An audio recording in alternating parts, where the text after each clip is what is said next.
നല്ല നാളികേരക്കൊത്തൊക്കെ ഇട്ട് വരട്ടിയ ഒരു നാടൻ ബീഫ് റോസ്റ്റ് ഉണ്ടാക്കി നോക്കിയാലോ? അപ്പോൾ ഈ ബീഫ് റോസ്റ്റിന് ഭയങ്കര ടേസ്റ്റാണ് കേട്ടോ. അപ്പോൾ ഇതിൻ്റെ ഇൻഗ്രീഡിയൻസ് എന്തൊക്കെയാണെന്നുള്ളത് ഞാൻ പറഞ്ഞു തരാം.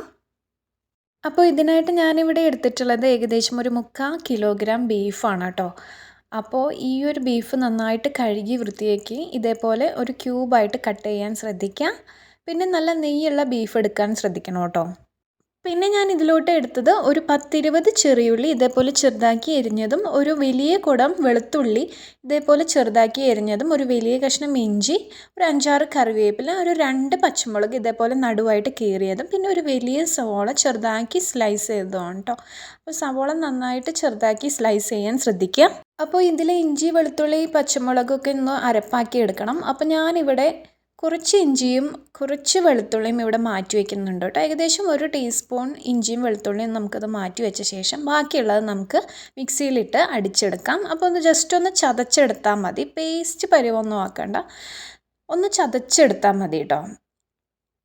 അപ്പോൾ ഇതാ ഞാൻ ചെറിയുള്ളി അതേപോലെ വെളുത്തുള്ളി ഇഞ്ചി പിന്നെ ആ ഒരു 2 പച്ചമുളക് പകുതിയാക്കിയതിൽ നിന്ന് ഞാൻ അതും ചേർത്ത് മിക്സിയിലിട്ട് അടിച്ചെടുക്കുകയാണ് കേട്ടോ. ഇനി ബീഫ് വേവിച്ചെടുക്കുവാനായിട്ട് ഞാൻ ബീഫ് ഒരു പ്രഷർ കുക്കറിലോട്ട് മാറ്റുകയാണ് കേട്ടോ.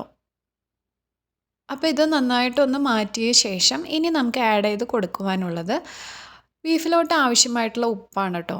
അപ്പോൾ ഇവിടെ ഞാൻ ഏകദേശം ഒരു ടേബിൾ സ്പൂണോളം ഉപ്പ് ആഡ് ചെയ്ത് കൊടുക്കുന്നുണ്ട്. പാകത്തിനുള്ള ഉപ്പ് വെന്ത് വരുമ്പോൾ പാകത്തിനുള്ള ഉപ്പാണ് ഇപ്പോൾ ഞാൻ ആഡ് ചെയ്ത് കൊടുത്തിട്ടുള്ളത്. പിന്നെ ഞാൻ ചേർത്ത് കൊടുത്തത് നേരത്തെ തന്നെ ചതച്ച് വെച്ച ചെറിയുള്ളി ഇഞ്ചി വെളുത്തുള്ളി പച്ചമുളക് പേസ്റ്റാണ്. അപ്പോൾ ഇത് മുഴുവനായിട്ടൊന്ന് ആഡ് ചെയ്ത് കൊടുത്തതിന് ശേഷം ഞാനിവിടെ ആഡ് ചെയ്ത് കൊടുത്തത് ഒരു 5-6 കറിവേപ്പിലയാണ് കേട്ടോ. അപ്പോൾ കറിവേപ്പില നല്ലൊരു ഫ്ലേവർ കൊടുക്കും. അപ്പോൾ അതിന് വേണ്ടിയിട്ടാണ് ഞാനിവിടെ കറിവേപ്പില ആഡ് ചെയ്ത് കൊടുത്തത്. പിന്നെ ഇതിലോട്ട് ആവശ്യമായിട്ടുള്ള മഞ്ഞൾപ്പൊടിയാണ് ആഡ് ചെയ്ത് കൊടുത്തത്. ഏകദേശം ഒരു ടീസ്പൂണോളം ഞാൻ ആഡ് ചെയ്ത് കൊടുത്തിട്ടുണ്ട്. പിന്നെ ഇതിലോട്ട് ഞാൻ ചേർത്ത് കൊടുത്തത് ഏകദേശം ഒരു ടീസ്പൂണോളം ഗരം മസാലയാണ് കേട്ടോ. അപ്പോൾ ഗരം മസാല അധികം ചേർത്ത് കൊടുക്കണ്ട, ഇത്ര ചേർത്താൽ മതിയാവും. കാരണം അധികം ഗരം മസാല ഇട്ടാൽ പെട്ടെന്ന് തന്നെ നമുക്ക് ബീഫ് മട്ടും. പിന്നെ ഞാൻ ഇതിലോട്ട് ചേർത്ത് കൊടുത്തത് ഏകദേശം ഒരു ടേബിൾ സ്പൂണോളം മുളക് പൊടിയാണ് കേട്ടോ. അപ്പോൾ ഇത് ഞാൻ ഹീപ്ഡ് അല്ല കേട്ടോ എടുത്തിട്ടുള്ളത്. പിന്നെ ഞാൻ ചേർത്ത് കൊടുത്തത് ഒരു 2 വലിയ ടേബിൾ സ്പൂണോളം മല്ലിപ്പൊടിയാണ് കേട്ടോ. അപ്പോൾ അത് ഞാൻ ഹീപ്ഡ് ആയിട്ടാണ് എടുത്തിട്ടുള്ളത്. പിന്നെ ഞാൻ ഇതിലോട്ട് ചേർത്ത് കൊടുത്തത് ഏകദേശം ഒരു ടീസ്പൂണോളം കുരുമുളക് പൊടിയാണ് കേട്ടോ. അപ്പോൾ ഇവയെല്ലാം ചേർത്ത് ഒന്ന് നന്നായിട്ട് മിക്സാക്കി കൊടുക്കുക. ഇതിലോട്ട് വെള്ളമൊന്നും ചേർക്കണ്ട, കാരണം ബീഫ് വേവിക്കുമ്പോൾ അതിൽ നിന്ന് നന്നായിട്ട് തന്നെ വെള്ളം ഇറങ്ങി വരും. അപ്പോൾ ഇവിടെ ഞാൻ വെള്ളമൊന്നും ചേർത്ത് കൊടുക്കുന്നില്ല കേട്ടോ. അപ്പോൾ ഇത് നന്നായിട്ടൊന്ന് മിക്സാക്കി കൊടുക്കുക. പിന്നെ ഇതൊന്ന് നന്നായിട്ട് കൈകൊണ്ട് മിക്സാക്കി കൊടുക്കേണ്ടതായിരിക്കും കേട്ടോ നല്ലത്. ഞാനിപ്പോൾ വീഡിയോ എടുക്കണ കാരണമാണ് ഇപ്പോൾ ഇങ്ങനെ മിക്സാക്കിയത്. പിന്നീട് ഞാൻ ഇവയെല്ലാം ചേർത്ത് ഞാനിതാ കുക്കറിൻ്റെ ലിഡൊക്കെ ഇട്ട് അടച്ച് വെച്ച് ഇതൊന്ന് വേവിക്കാൻ വെക്കാം കേട്ടോ. അപ്പോൾ ഫസ്റ്റ് വിസിൽ വരുന്ന വരെ ഹൈ ഫ്ലെയിമിലിടാൻ ശ്രദ്ധിക്കണം. അപ്പോൾ ഏകദേശം ഒരു 5-6 വിസിൽ കഴിഞ്ഞപ്പോൾ ഞാനൊന്ന് തുറന്ന് നോക്കിയിട്ടോ. അപ്പോൾ ബീഫ് നന്നായിട്ടൊന്ന് വെന്ത് വന്നിട്ടുണ്ട്. അപ്പോൾ ഇതിൽ കുറേ വെള്ളമുണ്ട്. അപ്പോൾ ഈ വെള്ളമൊക്കെ നമുക്ക് ഇത്രയധികം വേണ്ട, കാരണം വരട്ടിയെടുക്കല്ലേ നമ്മൾ. അപ്പോൾ ഇത്രയും വെള്ളം വേണ്ട. അപ്പോൾ ബീഫിലെ വെള്ളം വറ്റിക്കുവാനായിട്ട് ഇതൊന്ന് തുറന്ന് വെച്ചിട്ട് ഹൈ ഫ്ലെയിമിലിട്ട് നന്നായിട്ട് ഇടയ്ക്കിടയ്ക്ക് ഇളക്കിയിട്ട് ഇതേപോലെ വെള്ളം ഒന്ന് വറ്റിച്ചെടുക്കണം കേട്ടോ. അപ്പോൾ ഈ ഒരു കൺസിസ്റ്റൻസിയിൽ വെള്ളം വറ്റിച്ചെടുത്താൽ മതി. ഇനി നമുക്കിതൊന്ന് വഴറ്റിയെടുക്കുവാൻ വേണ്ടിയിട്ട് ഞാനൊരു വലിയ പാൻ എടുത്ത് അടുപ്പത്ത് വെച്ചു. അതിലോട്ട് ഞാനൊരു 2-3 ടേബിൾ സ്പൂണോളം സൺഫ്ലവർ ഓയിൽ ആഡ് ചെയ്ത് കൊടുക്കുന്നുണ്ട് കേട്ടോ. അപ്പോൾ നേരത്തെ തന്നെ കട്ട് ചെയ്ത് വെച്ച സവോള ഒന്ന് നന്നായിട്ട് വഴറ്റിയെടുക്കുവാൻ വേണ്ടിയിട്ടാണ് കേട്ടോ അത്. അപ്പോൾ സവോള നല്ല രീതിയിൽ വഴറ്റണ്ട, ഏകദേശം ഒരു ജസ്റ്റ് 2 മിനിറ്റ് ഒന്ന് വഴന്നാൽ മതി. സവോള ലൈറ്റ് ബ്രൗൺ ഷെയ്ഡൊന്നും ആക്കണ്ട കേട്ടോ. വഴറ്റിയിട്ട് ബീഫ് ഇട്ടിട്ട് നന്നായിട്ടൊന്ന് വഴന്ന് കിട്ടുവാനുള്ളതാണ്. ഇപ്പോൾ തന്നെ നമ്മൾ സവോള മുഴുവനായിട്ട് വഴറ്റിയെടുത്ത് കഴിഞ്ഞാൽ ബീഫ് വഴറ്റുമ്പോൾ പിന്നീട് സവോള എല്ലാം പെട്ടെന്ന് തന്നെ കരിഞ്ഞു പോകും കേട്ടോ. അപ്പോൾ അത് ഒഴിവാക്കാനാണ് സവോള ചെറുതായിട്ടൊന്ന് വഴന്ന് വന്നാൽ മതി എന്ന് പറയുന്നത്. അപ്പോൾ അധികം നന്നായിട്ട് വഴറ്റിയെടുക്കരുത് കേട്ടോ.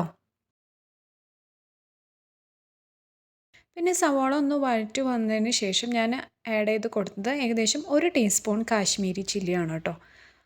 പിന്നെ ഞാൻ ചേർത്ത് കൊടുത്തത് നേരത്തെ തന്നെ മാറ്റി വെച്ച ഇഞ്ചിയും വെളുത്തുള്ളിയും ചതച്ച് വെച്ചതാണ് കേട്ടോ. അപ്പോൾ ഇത് ഇതിലോട്ട് ആഡ് ചെയ്ത് കൊടുക്കാം. അപ്പോൾ കാശ്മീരി ചില്ലി ചേർക്കുമ്പോൾ നല്ലൊരു കളർ കിട്ടും കേട്ടോ ഈ ഒരു ബീഫ് റോസ്റ്റിന്. എന്നിട്ട് ഇവയെല്ലാം ചേർത്ത് ഒന്ന് നന്നായിട്ട് വഴറ്റിയെടുക്കാം. അപ്പം ഞാൻ നേരത്തെ പറഞ്ഞ പോലെ തന്നെ സവോള അധികം ഒന്നും വഴറ്റണ്ട, ഒരു ഭാഗം വേവായിട്ട് വഴറ്റി കിട്ടിയാൽ മതി. അങ്ങനെ ഈ പൊടികളുടെ പച്ചമണം ഒക്കെ മാറിയ ശേഷം നമുക്കിനി ആഡ് ചെയ്ത് കൊടുക്കുവാനുള്ളത് ബീഫാണ് കേട്ടോ. അപ്പോൾ നേരത്തെ തന്നെ കുക്കറിൽ എടുത്ത് വെച്ച ബീഫ് ഇതിലോട്ട് നമുക്ക് ആഡ് ചെയ്ത് കൊടുക്കാം. ഇപ്പോൾ ഇതാ ഏകദേശം എൻ്റെ പൊടികളുടെ പച്ചമണമൊക്കെ മാറി. ഇനി ഞാൻ ഇതിലോട്ട് നേരത്തെ തന്നെ പാകം ചെയ്ത് വെച്ച ബീഫ് ഇതിലോട്ട് ആഡ് ചെയ്ത് കൊടുക്കുകയാണ് കേട്ടോ. ഈ ഒരു ഗ്രേവി പോലെ മതി. നമുക്കിനി ഇതൊന്ന് സ്ലോ കുക്ക് ചെയ്തിട്ട് ഒന്ന് വഴറ്റിയെടുക്കാം. അപ്പോൾ ഇവിടെ ഞാനിപ്പോൾ എടുത്തിട്ടുള്ളത് അധികം നെയ്യില്ലാത്ത ബീഫാണ് കേട്ടോ. അപ്പോൾ ഈ ബീഫ് ഒന്ന് വഴറ്റിയെടുക്കുമ്പോൾ നല്ല നെയ്യുള്ള ബീഫൊക്കെ ആകുമ്പോൾ നല്ല ടേസ്റ്റ് ആവും കേട്ടോ. പിന്നെ നമുക്ക് വെളിച്ചെണ്ണയോ ഓയിലോ ഒന്നും ചേർത്ത് കൊടുത്ത് വഴറ്റേണ്ട ആവശ്യമില്ല. കാരണം ആ ബീഫിലുള്ള നെയ്യിൽ തന്നെ നമുക്കത് മുഴുവനായിട്ടൊന്ന് വഴറ്റിയെടുക്കാം. ഇപ്പോൾ ഞാൻ എടുത്തിരിക്കുന്ന ബീഫിൽ അധികം നെയ്യില്ല. അപ്പോൾ ഇതിലോട്ട് ഞാൻ ഇടയ്ക്കിടയ്ക്ക് ഓയിൽ ആഡ് ചെയ്ത് കൊടുത്തിട്ടാവും അതൊന്ന് നല്ല കറുത്ത കളറാക്കി എടുക്കുന്നുണ്ടാവാം. അങ്ങനെ ഇതൊന്ന് നന്നായിട്ടൊന്ന് മിക്സ് ചെയ്ത് വഴറ്റി കൊടുത്തതിന് ശേഷം ഞാനിവിടെ ആഡ് ചെയ്ത് കൊടുത്തത് ഏകദേശം ഒരു 1.5 ടീസ്പൂണോളം കുരുമുളക് പൊടിയാണ് കേട്ടോ. അപ്പം നമുക്ക് എരിവ് ആവശ്യമുള്ള അത്ര ഈ ഒരു കുരുമുളക് ചേർത്ത് കൊടുക്കുക കേട്ടോ.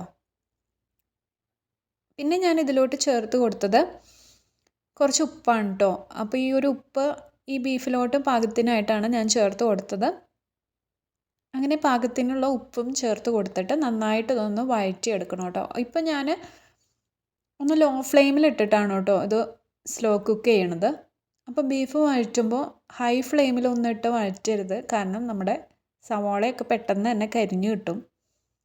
അപ്പോൾ സവാളയൊക്കെ കരിഞ്ഞു കഴിഞ്ഞാൽ ബീഫിൻ്റെ മൊത്തത്തിലുള്ള ടേസ്റ്റ് തന്നെ മാറും.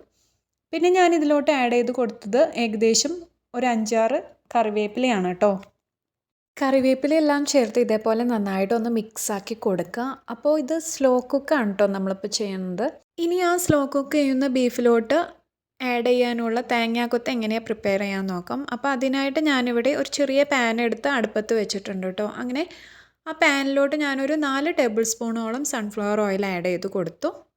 പിന്നീട് ഞാനിതിലോട്ട് ചേർത്ത് കൊടുത്തത് ഈ ഒരു ഓയിലൊന്ന് ചൂടായി വന്നപ്പോൾ ഞാൻ കുറച്ച് തേങ്ങാക്കൊത്താണ് കേട്ടോ ആഡ് ചെയ്ത് കൊടുത്തത്. അപ്പോൾ ഇതേപോലെ ഒന്ന് ചെറുതാക്കി അരിഞ്ഞിടാൻ ശ്രദ്ധിക്കുക. അപ്പോൾ ഇത് ഏകദേശം ഒരു പിടി എന്ന അളവിലാണ് ഞാൻ എടുത്തത്.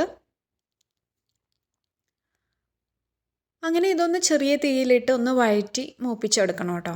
അപ്പോൾ നല്ലൊരു മണമാവുമ്പോൾ നമുക്കിതൊന്ന് ഫ്ലെയിം ഓഫ് ചെയ്ത് ബീഫിലോട്ട് ആഡ് ചെയ്ത് കൊടുക്കാം. അങ്ങനെ ഇതേപോലെ ഒന്ന് ഒരു ലോ ടു മീഡിയം ഫ്ലെയിമിലിട്ട് ഒന്ന് നന്നായിട്ടൊന്ന് വഴറ്റിയെടുക്കാം. അപ്പോൾ ഇതേ സമയം തന്നെ ഞാൻ എൻ്റെ ബീഫ് ഒന്ന് നന്നായിട്ടൊന്ന് ഇളക്കി കൊടുത്ത് വഴറ്റിയെടുക്കുന്നുണ്ട് കേട്ടോ. അപ്പോൾ ഇത് ഞാൻ ലോ ടു മീഡിയം ഫ്ലെയിമിൽ ഇട്ടിട്ടാണ് ചെയ്യുന്നത്. ഹൈ ഫ്ലെയിമിൽ ഒരിക്കലും ഇടരുത്, കാരണം സവാള കരിഞ്ഞു പോവും. പിന്നെ ഈ സ്ലോ കുക്ക് ചെയ്തെടുക്കുമ്പോഴാണ് ബീഫിന് നല്ലൊരു രുചി കിട്ടുക. അപ്പോൾ ഇതേപോലെ തന്നെ ഞാനൊരു ലോ ടു മീഡിയം ഫ്ലെയിമിൽ തന്നെ ഈ തേങ്ങാക്കൊത്തും ഒന്ന് നന്നായിട്ടൊന്ന് വഴറ്റിയെടുക്കുന്നുണ്ട് കേട്ടോ. അപ്പോൾ ഈ തേങ്ങാക്കൊത്തിലോട്ട് ഇനി ഞാൻ ആഡ് ചെയ്ത് കൊടുക്കുവാൻ പോകുന്നത് ഒരു നുള്ള് മഞ്ഞൾപ്പൊടിയാണ് കേട്ടോ. അപ്പോൾ നല്ലൊരു കളറ് കിട്ടുവാനും നല്ലൊരു മണം കിട്ടുവാനും വേണ്ടിയിട്ടാണ് ഞാനിപ്പോൾ ഇതിവിടെ ആഡ് ചെയ്ത് കൊടുത്തത്. അപ്പോൾ ബീഫിലിട്ട തേങ്ങാക്കൊത്തിനൊരു പ്രത്യേക ഫാൻ ബേസ് ഉണ്ടെന്ന് ഞാൻ പറയാതെ തന്നെ നിങ്ങൾക്ക് എല്ലാവർക്കും അറിയാം. കാരണം അത്രയ്ക്കും രുചിയാണ് ഈ തേങ്ങാക്കൊത്ത് ബീഫിലിടുമ്പോൾ.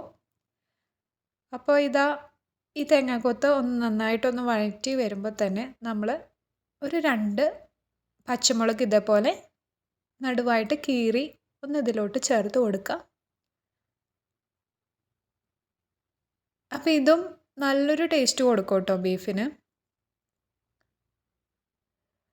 ഇപ്പോൾ തേങ്ങാക്കൊത്ത് ഏകദേശം ഒന്ന് നന്നായിട്ടായി. അപ്പോൾ ഞാനത് മുഴുവനായിട്ടും ബീഫിലോട്ട് ആഡ് ചെയ്ത് കൊടുക്കുകയാണ് കേട്ടോ. എന്നിട്ട് ഇവയെല്ലാം ചേർത്ത് നന്നായിട്ടൊന്ന് വഴറ്റി മിക്സ് ചെയ്തെടുക്കാം. ഇപ്പോൾ ഇതാ ബീഫിൻ്റെ കളറൊക്കെ നന്നായിട്ട് മാറി വന്നു കേട്ടോ. ഇപ്പോൾ ഡാർക്ക് ബ്രൗൺ കളറായി. അപ്പോൾ നന്നായിട്ട് വഴറ്റും തോറും ബീഫിൻ്റെ കളറ് മാറുവാൻ തുടങ്ങും കേട്ടോ. അപ്പോൾ ഇവിടെ ഏകദേശം ഒരു ഡാർക്ക് ബ്രൗൺ കളറായി. പിന്നെ ഞാനത് വഴറ്റി നല്ലൊരു ഡാർക്ക് കളറാക്കി എടുക്കും കേട്ടോ. അങ്ങനെ ഒരു 10 മിനിറ്റോളം നന്നായിട്ട് സ്ലോ കുക്ക് ചെയ്ത് വഴറ്റിയെടുത്തപ്പോൾ ഇതാ ബീഫ് നന്നായിട്ട് ഒന്ന് കറുത്ത് വന്നിട്ടുണ്ട് കേട്ടോ. അപ്പോൾ ഇതാണ് ബീഫ് റോസ്റ്റ്. ഇത് നല്ല ടേസ്റ്റാണ് കേട്ടോ കഴിക്കാനായിട്ട്. അപ്പോൾ ഇതാ ബീഫ് റോസ്റ്റ് തയ്യാറായിട്ടോ. അപ്പോൾ ഇത് നല്ലൊരു ടേസ്റ്റാണ്. അപ്പോൾ എല്ലാവരും ട്രൈ ചെയ്യണം. വീഡിയോ ഇഷ്ടപ്പെട്ടാൽ നിങ്ങളെല്ലാവരും like, subscribe, share and comment ചെയ്യണം കേട്ടോ. Thank you.